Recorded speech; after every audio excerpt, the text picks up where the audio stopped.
ભગવાન બિલેશ્વરના સાનિધ્યમાં અને એક સંતની સત્ર છાયામાં બાપુ અત્યાર સુધી હતા એની કૃપા તો હતી જ, પણ જ્યારે એની ચરણ પાદુકા પધરાવીએ છીએ ત્યારે એની વિશેષ કૃપા ઉતરે છે. માણસની હાજરી કરતા માણસની કૃપા વધારે કામ કરતી હોય છે. અયોધ્યામાં ભગવાન રામ નહોતા, એની પાદુકા હતી ત્યાં સુધી આજુબાજુના રજવાડાએ કોઈ સાળો કર્યો નહોતો, નકર આકડે મધને માખ્યું વગર નહોતું. અને રામાયણ તો પુરાવો એવો આપે છે કે 14 વર્ષમાં એક પણ મરણ નથી થયું છે. પાછા રામ પોતે આવ્યા હતા, ધોબી આવ્યો.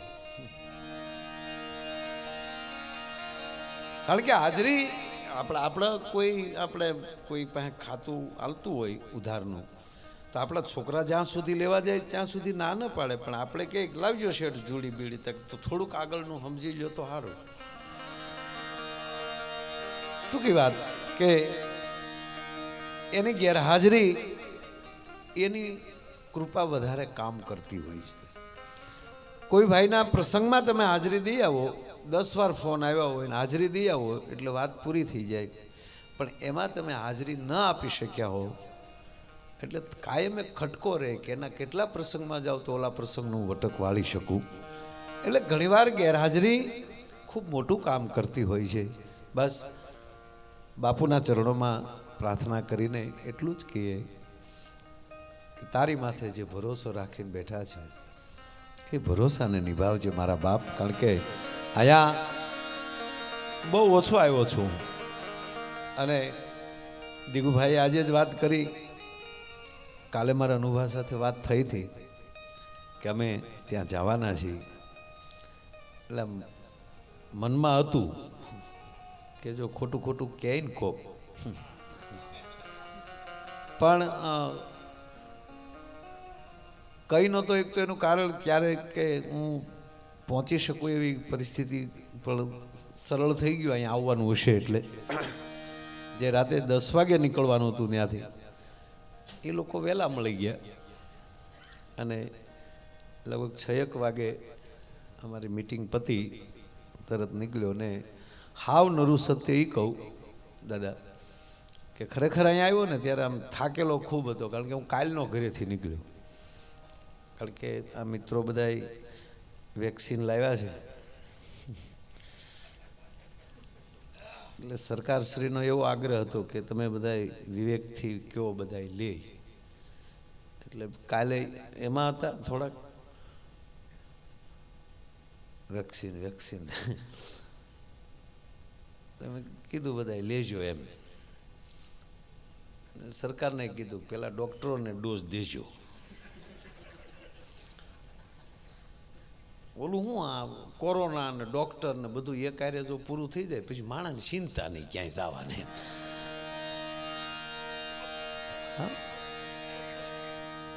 એ તો હું ગોવિંદભાઈ કહેતો હતો, મેં કીધું એ તો આ તો આખા વિશ્વમાં આવ્યું. આ બાકી જો ભારત પૂરતું હોત ને તો આપણે ટેન્શન જ ન હોત.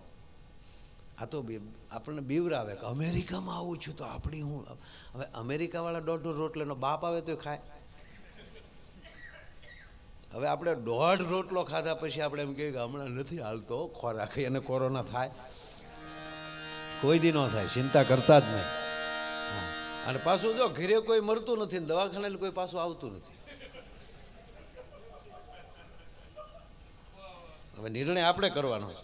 એટલે હું વાત એ કરતો હતો કે જો ભારતમાં એકલામાં હોત ને તો જેમ શીતળામાને આપણે કાયમ બેહાડી દીધા એમ કોરોનામાંને આપણે ગમે ત્યાં તળાવની પહેલે બેહાડી દીધા હોત. જો શીતળા વખતે શું હતું, કોઈ હતું જ નહીં ભાઈ, કોઈ જાતની વ્યવસ્થા હતી જ નહીં. શીતળામાં આવ્યા ત્યારે દવા હતી જ નહીં, અને જેની દવા ન હોય એ કેવલ શ્રદ્ધા સાથે એને સરખાવી દેવા પડે. ત્યારે શું હતું કે ફટકડીના પાણી પીવાથી બહુ રાહત રહેતી, એટલે આપણે ફટકડીના પથ્થરને શીતળામાં બનાવી દીધા. પાણી યારે બેહાડવાના, ગોળામાં પાણી નાખી ત્યારે ગરણાનું મોઢું બાંધી ગોળા ઉપર એની અંદર માતાજી મૂકવાનું, અભિષેક કરી નાખવાનો. પછી જેવું ગોળો ભરાઈ જાય શીતળામાં કોળે બેહાડી દેવાના. ઓલું જે ધડ દિન પાછું ગોળનું છે હકેલી અને માતાજીની સુંદરી થઈ જાય.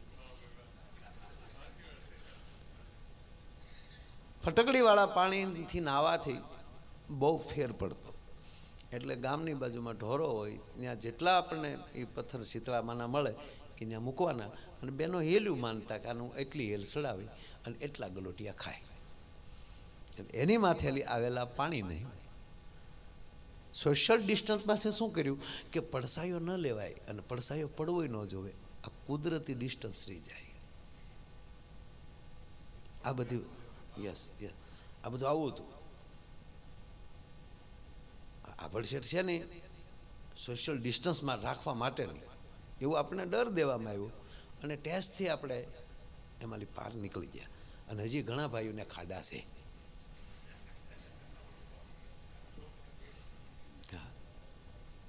પણ આ કોરોનામાં અમને કલાકારોને જેટલી આભળ્યા છે. તમે તો કાલ શટરે ખોલીને બેસી ગયા, ફેક્ટરીના ટાટરે સડાવ્યા ધડ દઈને. અમારે ટાટર લેવા જવું ક્યાં? આ ગણપતિ બેહાડીએ ત્યાં ખાતું આવે. કેટલા જણા છે ગણી લ્યો.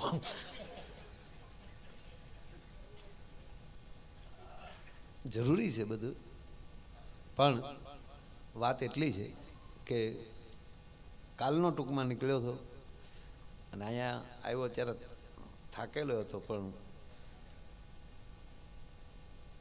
ગોરદાદાએ ગણપતિ એવા માંડ્યા અને અનુભવ પણ સરસ આનંદ કરાયો. અને ગોવિંદભાઈ પાલિયા, ગોવિંદભાઈ પછી દૂધપાકના હબડકા લીધા ને પછી મને એમ થયું કે હવે ક્યાં સાહેનો સાટો દેવા જવું છે. પણ અહીંયા આવ્યા છે ત્યારે અહીંયા ભગવાન બિલેશ્વર પર બિરાજમાન છે. એ નમામિ સમીશાન નિર્વાણ રૂપમ વિભુ વ્યાપકમ બ્રહ્મ વેદ સ્વરૂપમ નિજમ નિર્ગુણમ નિર્વિકલ્પમ નિરીહમ સીધાકાશમાકાશ વાસમ ભજેહમ. અને આપણા ભગવાન 12 જ્યોતિર્લિંગ અને 12 જ્યોતિર્લિંગને અલગ અલગ જગ્યાએ અલગ અલગ પરિસ્થિતિમાં ભજવા જેવા. પંડ પીડાયની વહમી વાતો એ કોઈ દી ભેરું ને નો ભણાય જી. આ પંડ પીડાયની વહમી વાતો એ કોઈ દી ભેરું ને નો ભણાય જી. પણ હેતુ હશે એને આ હૈડા કેરા એ તો જોખમ જાણી જાય. બસ એને ભરોસે રેવાય જી. જ્યારે પંડ પીડાઈની વાત આવે ત્યારે સોમનાથને ભજી લેવું. એ તમારા રોગને હણનારો છે. એનું પ્રાગટ્ય શેના માથે થયું? પંડની પીડાઈને હણવા માટે, બીમારીને હણવા માટે. લગ્ન ન થતા હોય તો મલ્લિકાર્જુનને ભજવા. કોઈ વાંઢેશ ભાઈઓ હોય, ઓહો,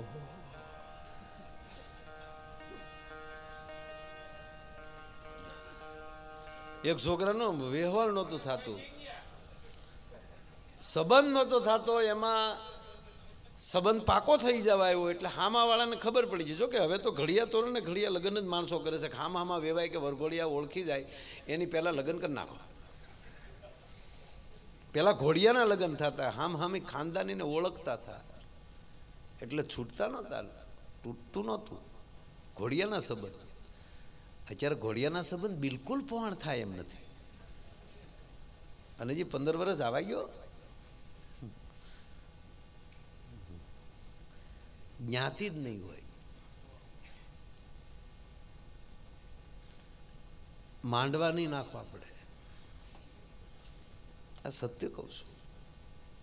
અઘરું લાગશે થોડુંક કહું, કારણ કે સિસ્ટમ તોડીને બીજી વાત કરવી, પણ એ સિસ્ટમ 15 વર્ષ પહેલાની હોય, આમાં ફિટ ન થતી હોય. એટલે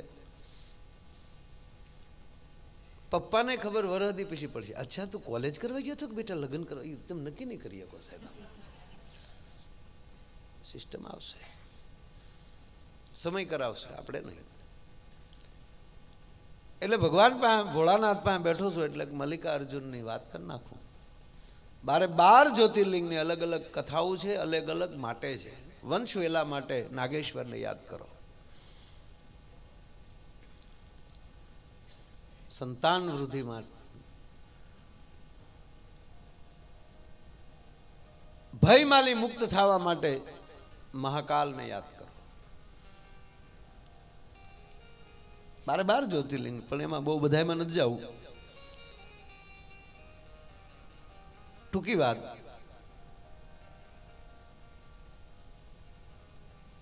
દક્ષિણના જંગલમાં આદિવાસી ભીલ, તમે પ્રતાપને યાદ કરી અને ભીલ આવ્યું એટલે મને યાદ આવ્યું કે ક્ષત્રિયો ખૂબ પ્રતાપ માટે લડ્યા છે, પણ એની પાસે તો બખ્તર પણ હતા, ઢાલો પણ હતી, એવા યુદ્ધના પોશાકો હતા. પણ આ રાષ્ટ્રના આપણો હિંદવાણો શાળીગ્રામ તો આને કહેવાય પ્રતાપને. એના માટે ભીલડા ઉઘાડા પગે સાહેબ એક લંગોટી ફેર્યા, નહીં ઢાલ નહીં બખ્તર. અને રાણો પૂજો એમ કે પ્રતાપ, તમારા માટે અમારું ખાનદાન ભલે હોળાઈ જાય પણ તારો કેસરીયો અમે હેઠો નહીં પડવા દઈએ, અમે તારા માટે મરી જાઓ. એવા એક આદિવાસી ભીલમાં મલ્લિકા નામની દીકરી ભીલની અને એની માતા, આ મા દીકરી બંને મા ભવાનીની પરમ ઉપાસક, પાર્વતીની પરમ ઉપાસક. એને પૂજ્યા વગર પાણી ન પીવે. એમાં જંગલમાં મલ્લિકાને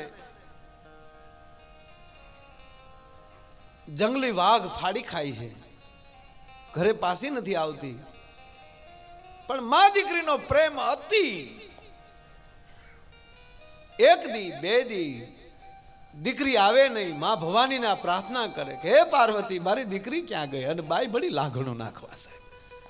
એક દી એક રાત, બે દી બે રાત, ત્રીજો દી ત્રીજી રાત, અને અડધીક રાતનો મજૂર ભાંગ્યો ભાઈ અને કીધું કે હવે મારી દીકરી ન આવે તો આ ખાઈમાં પડતું મૂકું. કૈલાસમાં બેઠેલી ભવાનીને થયું કે હાય હાય હાય, આગળ મારી દીકરી મરી જાય. સાહેબ ભોળાનાથને પૂછવા ભવાની ખોટી ન થયા અને મલ્લિકા બન્યો ભગવતી માં. સાહેબ ભક્તિ કરો તો એવી કરો કે તમારા ભગવાનને ઘડીક તમારું સંતાન થવા આવવું પડે. સાહેબ વિદ્યાનાથ કે એવું કંઈક નામ સંત આપણા ઓચિતા નામ આવ્યું એટલે ભૂલી ગયું. શિવના એવા ઉપાસક વિશ્વ વિદ્યાધર, હા વિદ્યાધર, એવા પરમ ઉપાસક મહાદેવના. ભગવાન શિવ એની ઘરે એનો સેવક થઈને આવ્યા. મહાદેવ પોતે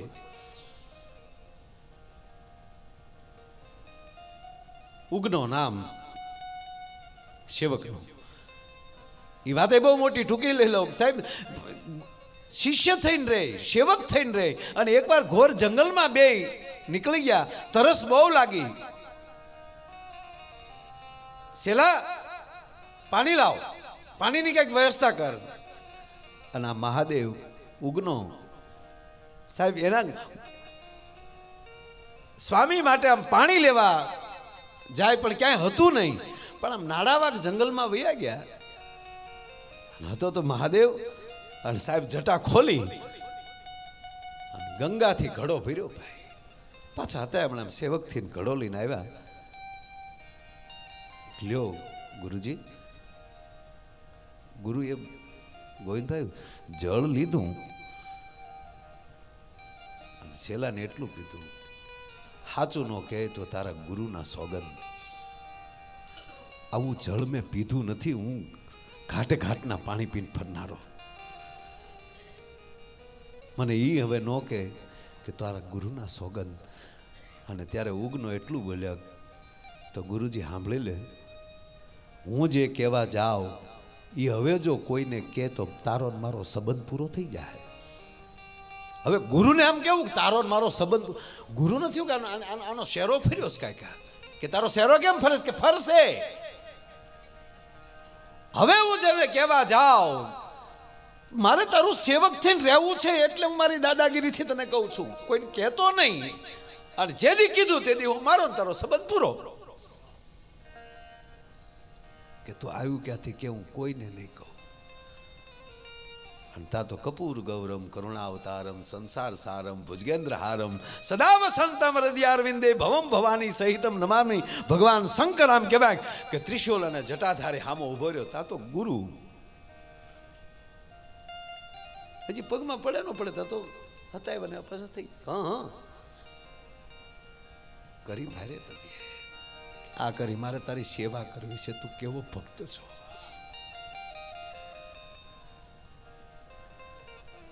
રોજનો ક્રમ ગુરુ જમી લે પછી વાહે વધે એ અઠું ખાવાનું. પણ હવે આ ગુરુ ખાવા કેમ દે સાહેબ? એકલા બેઠા હતા ને કીધું તને હાથ જોડીને કહું, એક મારી વિનંતી શું, રોજ મને જમાડીને પછી જમો છો, એક કૃપા કરો તો એટલી કરો કે હવે તમે જમી લ્યો ને પછી મને આપજો, હું કોઈને નહીં કહું. સાહેબ એકવાર ગોરાણી જોઈ ગયા કે આને તો વટલાવી નાખ્યા, એકલો જ કુટિયામાં ખાઈ લે છે અને એનું ખાધેલું એને જૂઠું ખવડાવે છે. અને એકવાર ઉગનો વાળતો હતો સાહેબ, ગોરાણીને થયું કે આને મારીને કાઢી મૂકું. ખબર વગરનો એકલો ખાઈ લે છે. પણ આ તો એ માટે કે આને કીધેલું હતું મારે તારું એઠું ખાવું છે એટલે જગતની ભાળતા તો ખવાય નહીં. અને ગોરાણી માને એવું થયું કે નક્કી આ એકલો ખાઈ લે છે અને આ ખબર વગરનું એઠું ખવડાવે છે. અને ઉગનો આશ્રમ વાળે છે. ગોરાણીમાં આવીને કીધું ઋષિ પત્ની ગુરુ પત્નીએ હાવણો લાવ્યા અને હાવણાનો જ્યાં ઘા કર્યો ગોરાણીએ ઊંધો હાવણો લઈને 4 વાહામાં ફટકાર્યા. તોડ્યો ઋષિ.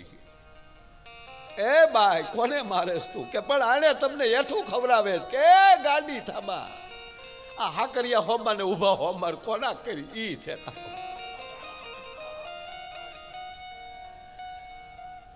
ઉગલાના મોઢામાં શબ્દ નીકળ્યા, બસ તારો ને મારો સંબંધ પૂરો, મેં તને ના પાડી થી કોઈને કહેતો નહીં.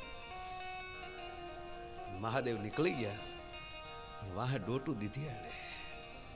કહેવા ગયો સાહેબ પાગલ થઈ ગયા કે મૂકીને જામા મહાદેવ કરતા સાહેબ જંગલમાં પોતાના પ્રાણ કાઢી નાખ્યા હોય ઈ શિવ ભક્તિ કરી શકે ભલા માણા. અને એવી ભક્તિ કરે એના આંગણા વાળવા આ ઊભો છે મારા. અને આપણા આંગણા ઉજળા એના જ છે ને, આપણા ઈ જ વાળે છે. આપણા આંગણા ઉજળા છે ના છે એના પગલા પડી જાય વાળતો જાય છે. અમુક ગમે એટલે આંગણા વાળે તો ક્યાં બનેનાથી બેન થતી જ નથી. મલ્લિકા બનીને આવી છે ભગવતી માં. જ્યાં ભેખ ઉપરથી પડવા જાય ને માં શબ્દ સાંભળ્યો, માએ દોટ દીધી કે મારી દીકરી આવી ગઈ, મારો બાપ ભેટી ગઈ માને. પણ એટલો બધો માનો પ્રેમ હતો હવે મલ્લિકાને એક ક્ષણમાં છૂટી કરતી નથી. અહીંયા મહાદેવ મૂંઝાણો કરવું શું? સમાધિ લગાવી જોયું તા તો ભીલડીના વેહમાં ભવાની મલ્લિકા બની ઝૂંપડામાં બેઠી છે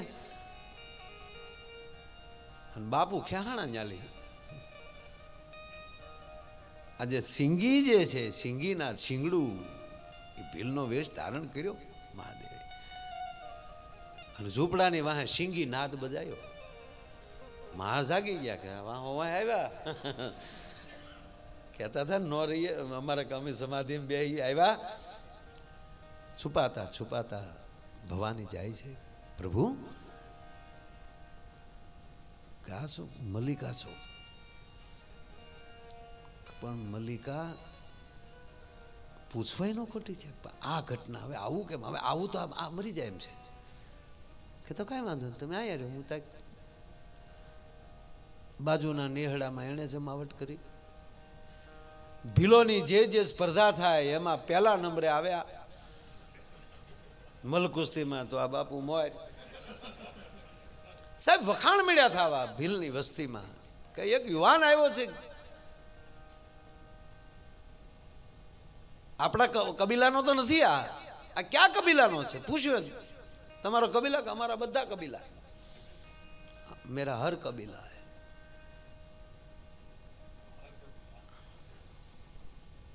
હર કબીલા, હર કબીલા. ખૂબ સન્માન થયું એનું. અને એમાં એકવાર મલિકાને મળવા જાય છે. માં જોઈ ગઈ. એના કબીલાના નિયમ અતિ ક્રોધિત થી મલિકાને કીધું, તારથી આવું પગલું ભરાય કેમ? તું કોને અજાણ્યા પુરુષ? કે માં અજાણ્યો નથી, મને વાઘમાલી બસાવીને જો વાઘનું સાંભળું બાંધ્યું ને એ વાઘને એને મારી નાખ્યો અને મને બચાવી. આ વાઘાંબર છે. દીકરીને બચાવી, યુવાન છે. અરે તો ઘેરે આવો ને ઘેરે લાવે છે. કેટલા સમયે ભોળાનાથને ભવાનીના હાથનું જમવાનું મળ્યું. છોકરા તારું નામ શું છે? અર્જુન. પછી ઘર કરતા ગામને બહુ તકલીફ હોય. કબીલો આવ્યો, કોણ છે આ? અજાણ્યાને કેમ જમાડ્યો? એના હું અહીંયા સંબંધ છે. ત્યાં તો અર્જુન ઉતાવળો થઈ ગયો, નહીં હું આને પ્રેમ કરું છું, આને લગ્ન કરીશ. અરે કે હોય લગ્ન? અરે લગ્નની વાત કરે છે. નાયતના મોટા વડીલો આવ્યા કે પણ આ બે રાજી છે, પણ આપણા કબીલાનો નથી. પણ મેં કીધું ને મારા કબીલા, તમે મારો જ કબીલો છો. બહુ વિવાદ થયો. અને ત્યારે એના મોવડી મુખીઓ હતા. એણે કીધું કે આપણે આપણા સ્વામી પાસે લઈ જઈએ, અને આપણા જો સ્વામી, આપણા ગુરુ છે, આપણા સ્વામી જે છે એ સ્વામી જો હા પાડે તો ભલે લગ્ન કરતા. આજથી આપણા કબીલાના સ્વામી પાસે જાય છે. મહાદેવનું મંદિર છે.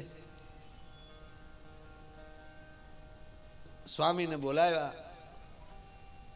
કોઈ અંદર જઈને કીધું સ્વામી તાત્કાલિક બહાર આવો, એક આવો ડખો થયો છે. બહારના ઇલાકાનો છોકરો આપણા ઇલાકામાં લગ્ન કરવા માંગે છે. બહારના ઇલાકાનો છોકરો? સ્વામી જ્યાં પડથારે આવ્યા તો સ્વામી કોણ હતા ખબર? કાર્તિકેય. ભોળાનાથે ઘણા ઈશારા કર્યા. સ્વામી નાળકુંડા ન્યાની ભાષા હતી. ઇલ્લુ અલ્લા અయ్యో રામા સ્વામી. સ્વામી એમાં કંઈક નામે છે કાર્તિકીનું, ત્યાં સ્વામીનું અલગ એવું સ્વામી નામ હતું. પણ દીકરો કેમ રહી શકે? દોટ દીધી કાર્તિકેય. દંડવાદ. એ મારા ભાવ તાર નાયત ગોથું ખાઈ ગઈ. હમણાં સ્વામી અર્જુન દકડમ ભાષા આવડતી નથી, પણ એ અર્જુનના પગમાં પડી ગયા આપણા સ્વામી. અને કાર્તિકેય મહારાજની આંખમાં આહુડા છે અને કહે છે, ગાંડાવ, આ કોઈ અર્જુન મલિકા નથી. આ મારો બાપ ભોળોનાથ છે અને આ મલિકા છે એ મારી માં ભવાની છે. અને તાતો જે મલિકાની માં હતી આળટવા મળી, ધન્ય છે ભવાની, તું મારી ઘરે દીકરી થઈને આવી. તું મારી માં, તું મારી દીકરી થઈને રહી મારા કરે. કે ગાંડી હું કરું? તારો દીકરીનો પ્રેમ જે હતો એ મારથી સહન ન થયો. આખરે હું હિમાલયની દીકરી છું અને હું કોઈની દીકરી વિશે માં જો રોતી હોય અને એનું દુઃખ ભાંગવા ન આવું તો ભવાની ન કહેવાવ. બધાએ વંદન કર્યા. માગી લે બેટા, તારી દીકરી તો હું પાછી નહીં આપી શકું. તાક તો હવે બીજું કાંઈ નથી માગવું. અમારા સ્વામીએ જે અહીંયા શિવલિંગની સ્થાપના કરી છે એ શિવલિંગમાં આ બે જણા જ્યોતિ સ્વરૂપે બિરાજો. ત્યારથી એ લિંગનું નામ પડ્યું મલ્લિકા અર્જુન. મારો કહેવાનો સૂર એ છે કે એક એક એક એક મહાદેવને તમે સ્થાન લઈ લ્યો ને. અહીંયા કઈ રીતે બિલેશ્વર પ્રગટ્યો છે. જયુ દાદાએથી લઈ અને અહીંયા કેટલા યજ્ઞો, કેટલા પાંચ તો મહારુદ્ર યજ્ઞ પૂરા થયા, 11 મહારુદ્ર. અને આ તપસ્થલી એક સંતની, બ્રાહ્મણો જ્યારે સમય મળી જાય તક તો હાલો બિલેશ્વરજીને કંઈક યજ્ઞ કરીએ. સાહેબ શ્રાવણ મહિનો ધમધમતો હોય અહીંયા, અને આવા એક પવિત્ર સ્થાને એક પવિત્ર સંત રહી શકે. આજ આપણી તકલીફ એ છે. મને એક ભાઈ પૂછ્યું હમણાં, મને કે ભાઈ આ માણસને જ વાયરસ કેમ આવે છે, પ્રાણીઓને કેમ નથી આવતા? મેં કીધું બધા એક હરખા છે, ભેંસ્યું તો બધી હરખી જ છે. પાડામાં કોઈ દી ફેર પડ્યા છે ભાઈ? છે તો છે પાડા, લે છે. એણે કોઈ દી એમ કીધું કે અમે પવિત્ર નંદી છીએ? આપણે અલગ અલગ ખેલ નાખીએ છીએ, આપણે અલગ અલગ કપડાં પહેરીએ છીએ, અને જે નથી એ દેખાવાનું કામ કરીએ છીએ. બસ સહી એવા રહીએ. અરે બધે ના રહી શકો તો મુબારક, પણ જેનું ખાવ છો, કોક દી એનું અન્ન ખાધું છે, જેને આંગણે તમે પાણી પીધું છે, કોક દી એની ચા પીધી છે, એને તમે મિત્ર કહો છો. હું તો ગોવિંદભાઈ સાથી ઠોકીને કહું કે આપણે જે ક્ષેત્રમાં છીએ એ ક્ષેત્રનો તો માણસ તમને પ્રેમ કરવો જોઈએ ને. બીજું તો શું તમને કહું છું? તમે પોલીસ છો તો એક પણ પોલીસ તમારું ખરાબ કેમ બોલી શકે? તમે પોલીસ તો એ પોલીસ છે, બેના વાઘા હરખ્યા છે.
કાંઈ વાંધો નહીં, 10 મિનિટ હું એમાં કાંઈ પછી બેઠા ત્યાં બેઠા જ્યાં ભોગવાનું છે અહીંયા ત્યાં પણ વાત એ કરતો હતો, કોરોના ભૂલી ગયા અમે કોણ છીએ.